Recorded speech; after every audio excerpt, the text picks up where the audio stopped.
चांदाचे गोळे आहेत. खरं पाहू जाता आमच्या माय मावल्याला 50% आरक्षण असते तर आज 4 वर्षाच्या पोरीवर बलात्कार झाला नसता. टेलिव्हिजन पहा, वृत्तपत्र पहा, अरे सोशल मीडियावरती पहा, रोजच्या रोज एकच बातमी येते आमच्या माय मावल्यावरती अन्याय अत्याचार. आणि म्हणून हे चित्र डोळ्यासमोर ठेवून एक आमच्या माय मावलांचा विचार करून एक सुंदर अशी कल्पना माझ्या माय बाबा तुमच्या समोर मांडतो आहे. जरा शांत चित्ताने लक्ष द्या. ज्या पद्धतीने आतापर्यंत बसलात तशाच पद्धतीने बसून माझ्या सुंदर अशा प्लॅटिंगचा आस्वाद घ्याल अशी आशा बाळगतो आणि मी माझ्या सुंदर अशा प्लॅटिंगला तुमच्या समोर सादर करतो. का सांगू रे दादा, 1 नंबरच्या अठ्ठ्या माणूस लिहिताही येत नाही, वाचताही येत नाही. त्याच्या कारण असं आहे म्हणजे फक्त मी आपल्या मायाले पाहिलो, बापाच्या पत्ताची नाही.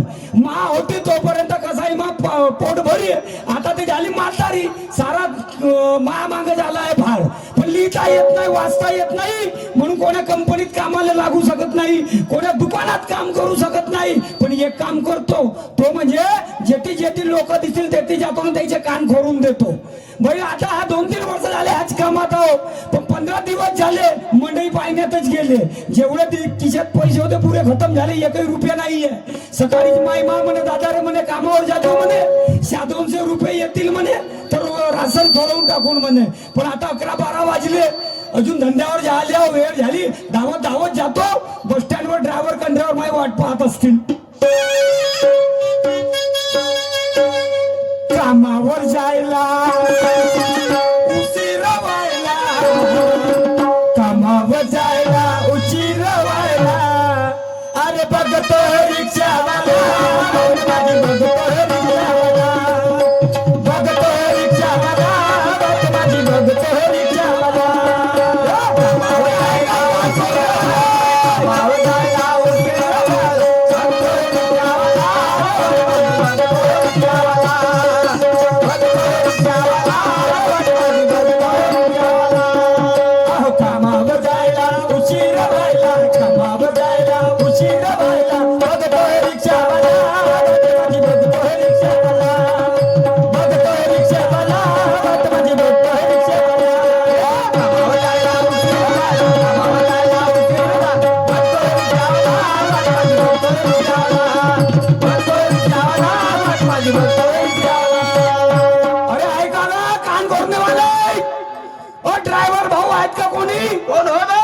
या बहीण 11 वाजले तरी ड्रायव्हर कंड्रायव्हर येऊ आले समोरच्या चौकात जा. बरं बाबा जातो, ना तर रोजही माग गर्दी सोडत काही हरकत नाही. आमची उपोषणावर बसले असतील तोपर्यंत बाजार समितीत जातो, हमाला व्यापारी असतील त्याचे कान साफ करून देतो ना, पुढचे वापस येतो. काय सांगू बाई, माझा नवरा बेवडा आहे म्हणून मी घर सोडून परत आली. 2 लेकराला घरी टाकली, काही विचार नाही केली, काही नाही केली, भावाकडे जाते म्हटली. पण काय सांगू, नागपूरला जायचं आहे, बस अजून यायची आहे, बस पकडते आणि नागपूरला जाते. भावाच्या घरी जाईन, थोडे दिवस राहीन, मग वापस येईन.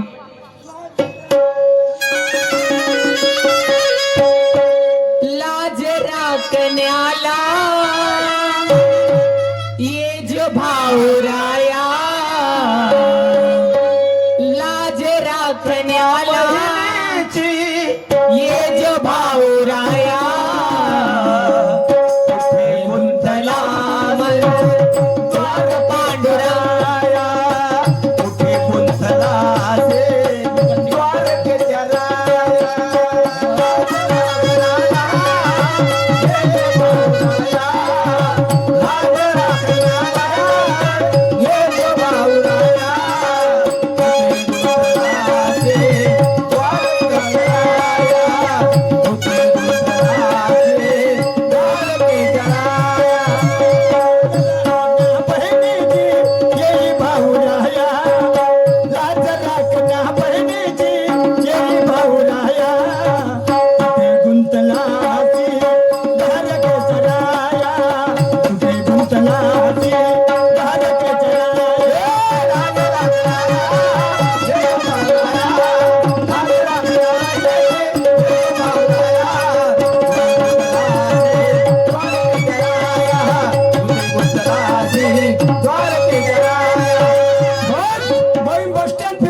बाई कोणाच्या तोंड पाहून आलो तर माहिती बहीण पाहून दिली महागाव मा दोस्त म्हणे अभे शिरकान म्हणे मणिपूरले पक्का नंबर आहे म्हणे अजी म्हणे 500 रुपये आण म्हणे 2-3 हजाराचा नंबर लावून म्हणे साला येते बोनी नाही होऊन राहिली रुपया डोराले नाही दिसे ना कोटचे 2-3 हजार रुपये लमचे डबू खावाले मुश्किल दिसते माणूस काही हरकत नाही हिम्मत सोडण्यानं होणार नाही धंदा हो दुसऱ्या जागी जाऊन पाहतो पंचायत तहसील कर्मचारी असतील त्याचे कान साफ करून देतो 200 झाले का मेरे जैसा सेटच नाही येतो लमच्याले मग वापस अपनी तो जैसे वैसे कोई आगे ना पीछे अपनी तो जैसे वैसे कोई आगे ना पीछे रोने वाला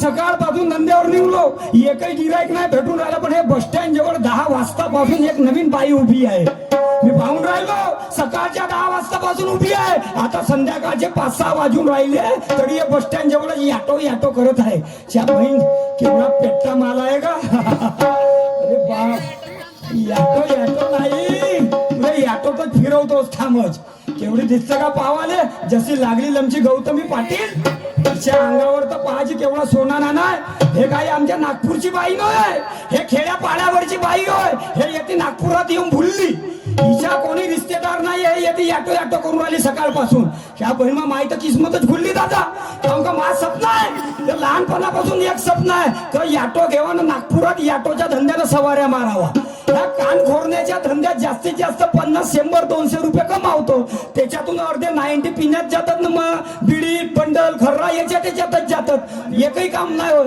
हिने जर पटवलो आणि आपल्या घरी नेलो तर हिच्या कानातले नाकातले पुरा सोनं उतरवून टाकतो 1-2 लाख रुपये भेटतील मग मिळाल्या पायासारखा लखपती कोणीच नाही पटवून तर पाहतो बोलवून तर पाहतो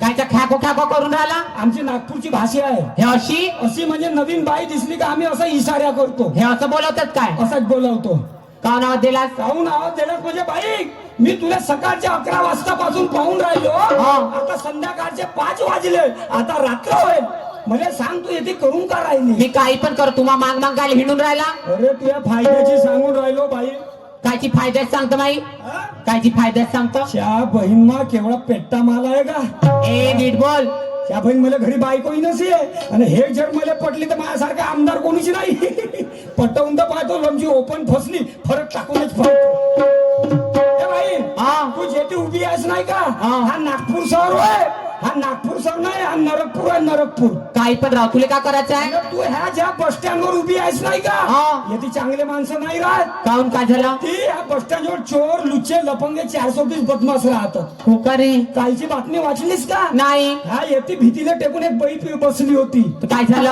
अशी डोकसी खाजवे असे उवा मारे पळो खाय मी का करू त्यामुळे तिची मोठी सोय करून टाकला याच्या हमालाईनं कायची सोय केली कायची सोय म्हणजे तिकडे ऑटो घेऊन आले दोघांना मानिकून पकडला दोघांना पायाकून पकडला ऑटोत भरून नेला तिकडे रातभर आणि सकाळी आणून ठेवला माझे मा पैदल चालू नव्हती सकत हो अशी हालत खराब करून हे मला काही सांगायचं नाही तू काय आला माकड अगो तू काय आलास म्हणजे तू तर एवढा पेट्टा माल दिसतस हो तुझ्यावर ए चांगला बोलणी चपलीनं उधडीन चांगला फायद्याचा सांगून राहिलो भाई एक काम कर येते नको राहू तू या अंगावर सोना नाना कोणी चोरतील कायले चोरतील नाही चोरत मी माझ्या बहिणीच्या घरी जाईल आता तुझी बहीण का करते संध्याकाळ झाली तरी येवाची जर माहित नाही किती वेळा येते तर लमची लावारीस असेल घरून हो लावारीस आहो ना एक काम कर तू येते नको राहू चल मार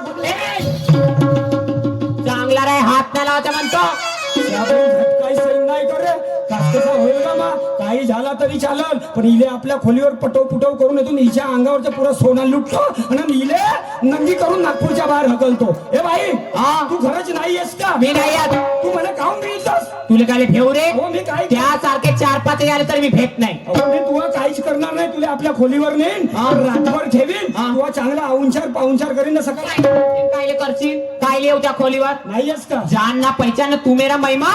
असा जरी नसतील येत, माझे 2 शब्द आहेत फक्त. सांग बरं. ठीक आहे, के तू